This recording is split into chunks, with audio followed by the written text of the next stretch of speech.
कहां गए जदयू के एमएलए, एमपी और एमएलसी या फलाना और ढिकाना और चिलाना? पहले बात सुनिए, उसके बाद बोलिए, नहीं तो मत बोलिए। तेज प्रताप यादव ने जितना काम महुआ विधानसभा में पिछले 5 सालों में किया है, उतना कोई एमएलए आज तक नहीं किया है वहां।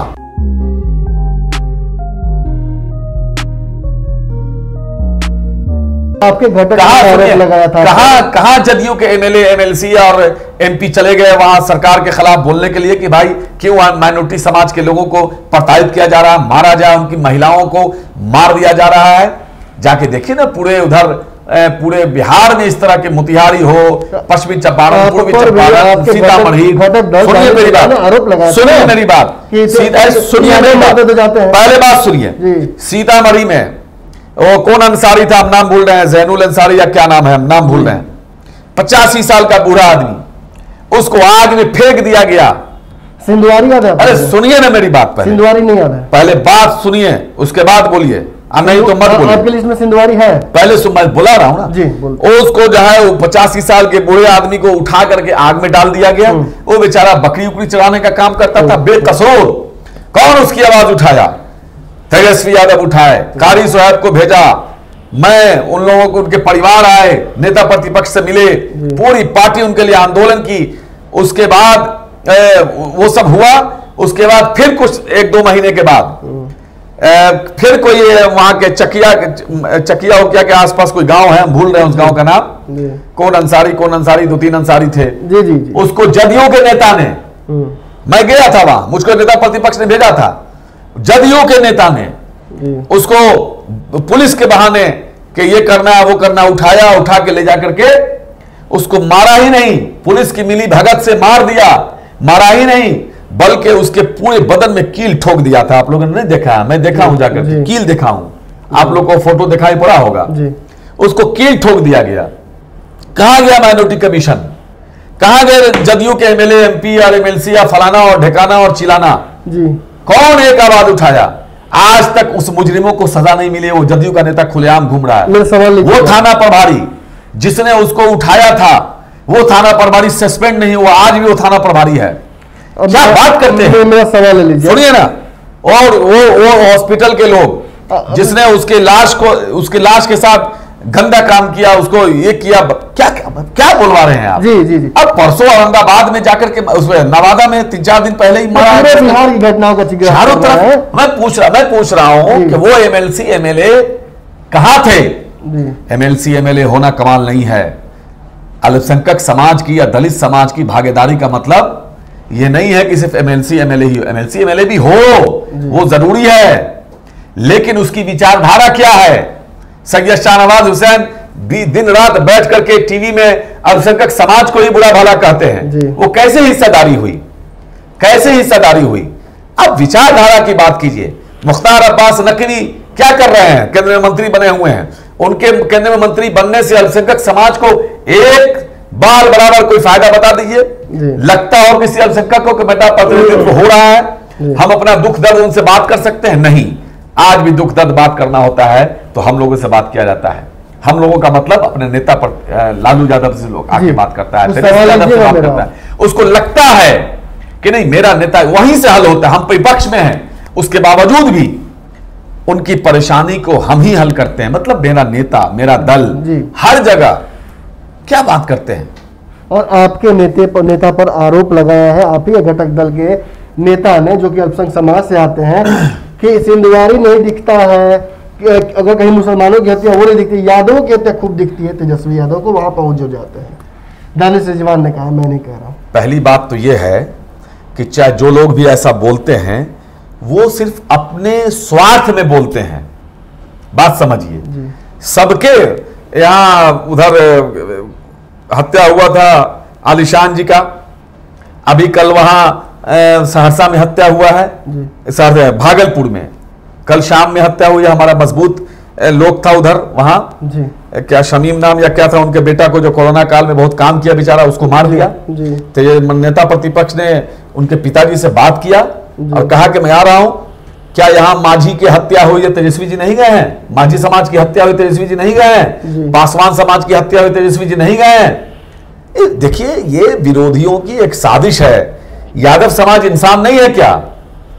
यादव समाज इंसान नहीं है जी। अरे हत्या, वो एक ऐसी हत्या थी, जघन्य अपराध था गोपालगंज में, जो एक परिवार के 5 लोगों को ना, 5 लोगों को एक साथ मार दिया गया। पूरे बिहार का खून खौला। नेता प्रतिपक्ष ने कहा कि हम जाएंगे, तो ये कहना, देखिए किसी के पास कोई मुद्दा नहीं है तो कुछ बोल देना है। देखिए आरोप का जहां तक बात है, कुछ लोग बोल देता है, जब जिसके पास कुछ नहीं है तो कुछ आरोप लगा दिया। एक खबर आ रही है कि तेज प्रताप यादव महुआ में स्थिति ठीक नहीं है, तो आप लोग चुनाव नहीं लड़ने के बजाय MLC भेज रहे हैं उनको। ये सब आप लोग का फालतुआ बात है, ये सब खबर ये सब फालतुआ बात है। स्थिति ठीक नहीं है, आप तय कर दिए कि स्थिति ठीक नहीं है। तेज प्रताप यादव ने जितना काम महुआ विधानसभा में पिछले 5 सालों में किया है, लड़ेंगे चुनाव वहां से, उतना कोई MLA आज तक नहीं किया है वहां। आज तक की मैं बात करता हूं, चाहे जिस दल के MLA रहे हों, मेरे ही दल के MLA रहे हों, लेकिन जो काम हमारे नेता तेज प्रताप जी ने किया, कोई नहीं कर पाया है। मतलब कह रहे हैं कि जहां जो जरूरत थी चुनाव ही लड़ेंगे, वो तो नेता तय करेंगे, हम कौन होते हैं तय करने वाले भाई।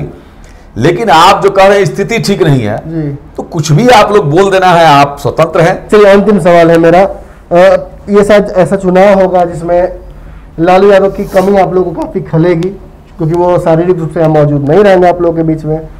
लालू यादव के बिना चुनाव में उतरना कहीं ना कहीं ऑटोमेटिकली आप वो काफी कमजोर पड़ जाते हैं। बिना लालू जी के कैसे कर पाइएगा मैंने चुनाव को? पहली बात तो यही कि अभी आप कैसे तय कर दिया कि नहीं रहेंगे जी। मुझको न्यायालय पर पूरा भरोसा है जी कि उनको जमानत मिलेगी जी।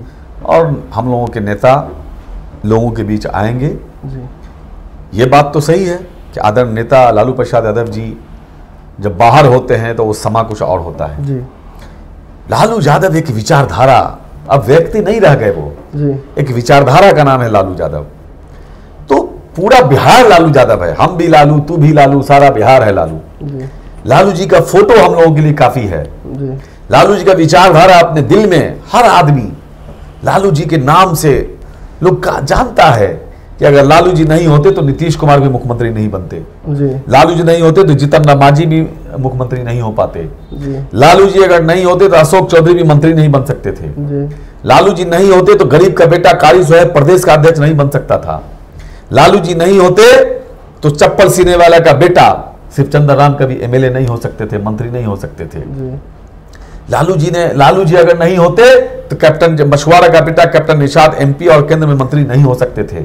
लालू जी ने मल्लाह समाज, मछुआरा निषाद समाज को क्या नहीं दिया, राज्यसभा, लोकसभा, मंत्री। सबसे पहले बिहार में निषाद समाज को मंत्री बनाने वाले कोई है तो उसका नाम लालू प्रसाद यादव जी हैं। तो मुकेश सहनी क्यों आप लोगों के खिलाफ बोल रहे थे? कहा मुकेश सहनी जी बोल रहे हैं? उनका बोलना है कि तेजस्वी जी बात नहीं करते। एक बात समझिए, कौन क्या बोल रहा है उससे हमको मतलब नहीं है जी। जो लोग इस तरह की भाषा बोलते हैं, चाहे कोई हो, वो लोग कहीं ना कहीं भाजपा को मदद पहुंचा रहे हैं जी। बिहार में अगर कोई ईमानदारी से अगर कोई चाहता है कि जो काल है देश के ऊपर, जो काल है बिहार में, जो एक काल है, कलंक है भाजपा और जदयू, इसको अगर हटाना है तो सारी बातों को इधर उधर नहीं देख रहा है, सारी बातों को छोड़ के एक लक्ष्य होना चाहिए कि इनको बेईमान, भ्रष्टाचारी या कलंकित सरकार को उखाड़ना है और तेजस्वी जी को मुख्यमंत्री बनाना है। माइनत तेजस्वी जी के अलावा कौन है? तो तेजस्वी जी मुख्यमंत्री बनेंगे तभी नहीं सब हटेगा, इस सब पर जांच होगा। जितना घोटाला, मामूली घोटाला हुआ है, तेजस्वी जी CM को देखते हो गए, एकदम बिहार तय किया हुआ है। मांझी जी से राय लेने की जरूरत नहीं है। ओहो, एक बात बताते थे, मैंने आपसे पहले कहा ये सारा तय करेंगे हमारे नेता। तो आप तो जहां गठबंधन की बात कर रहे हैं आप, तो मैं कह रहा हूं, कल मैंने कहा है चैनल पे, मैंने भी कहा है कि देखिए महागठबंधन बिहार की जनता से हमारा है जी। दलित, पिछड़ा, अत्यंत पिछड़ा, अकलियत समाज, सवर्ण समाज, ये सारे लोग मिल गए तो महागठबंधन हो गया। अब पूरा समाज पूरी तरह से तैयार बैठा है कि नीतीश कुमार को हटा करके, नीतीश कुमार जी को हटा के माननीय तेजस्वी यादव जी को मुख्यमंत्री बनाना है बिहार का। सारे लोग मिलकर बनाएंगे। जनता बनाती है, कोई दल, कोई पार्टी बनाती है क्या? जनता मालिक होती है लोकतंत्र में। गठबंधन से पूछना जरूरी नहीं है बाकी दलों से। ओहो, कहा तो कि गठबंधन हमारे बिहार की जनता से है हमारा, बाकी दल से किससे गठबंधन होगा किससे नहीं होगा ये नेता का मामला है, ये हम नहीं जानते। उसमें हमारे अधिकार क्षेत्र से बाहर की चीज है। मैं पार्टी का प्रवक्ता नहीं हूं क्योंकि अधिकृत बयान दूं मैं। आप मुझसे पूछ रहे हैं, मैं बार बार कह रहा हूं कि मुझसे संगठन पर पूछिए। अच्छा, एक बात मुझे बताइए कि पोस्ट पोल अलायंस में विश्वास रखते हैं क्या आप या आपकी पार्टी? क्योंकि अब पोस्ट पोल अलायंस में सभी जगह देख रहे हैं चुनाव हो रहा है और पार्टियां मिलकर सरकार बना रही हैं, अनयूजुअल फ्रेंडशिप दिख रहा है, जैसे महाराष्ट्र में हुआ या हरियाणा में हुआ। ये सब मेरे अधिकार क्षेत्र से बाहर की चीज। चलिए, मैं इस पर बहुत बहुत धन्यवाद बातचीत करने के लिए हमसे। बेबाकी से अपनी बात रखा इन्होंने। फिर आज कहीं ना कहीं बहुत सारे जो पहलू हैं बिहार की राजनीति से जुड़े हुए, उन सभी पर हमने चर्चा की। सीधी बात इनकी तरफ से यही है, सेनापति ये है, जो निर्देश आएगा उसे पूरी तरह फॉलो करेंगे। लेकिन मन मस्तिष्क और दिमाग में एक बात इन्होंने तय कर लिया है कि तेजस्वी यादव को इस बार सीएम बनाकर ही रहेंगे। बिहार में बहुत सारे राजनीतिक मुद्दे हैं, हर फ्रंट पर कहीं ना कहीं राजद घेरने की तैयारी कर रहा है नीतीश कुमार को और भाजपा को। अब आपको तय करना है कि क्या इनके जो भी कार्य हैं वो सफल हो रहे हैं, क्या ये उस मुखरता से विरोध कर पा रहे हैं, और जब आप सत्ता इनके हाथ में अगर देते भी हैं तो क्या राजद उस तरीके से बिहार को चला पाएगी जैसा कि तेजस्वी यादव बार बार दावा कर रहे हैं? इन सभी सवालों से आपको छोड़ के जाते हैं। कमेंट बॉक्स में जरूर जवाब दीजिएगा और कैसा लगा इंटरव्यू ये जरूर बताइएगा, ताकि बार बार आपको कारी सोयाब जी से भी मुलाकात इसी चैनल पर हम कराते रहेंगे। धन्यवाद। बढ़ाएं अपना कदम सक्सेस की ओर शिखर करियर इंस्टीट्यूट के साथ। शिखर करियर इंस्टीट्यूट पूर्वी भारत में एकमात्र कोचिंग संस्थान जो एक्सक्लूसिवली है मेडिकल एंट्रेंस एग्जाम के लिए।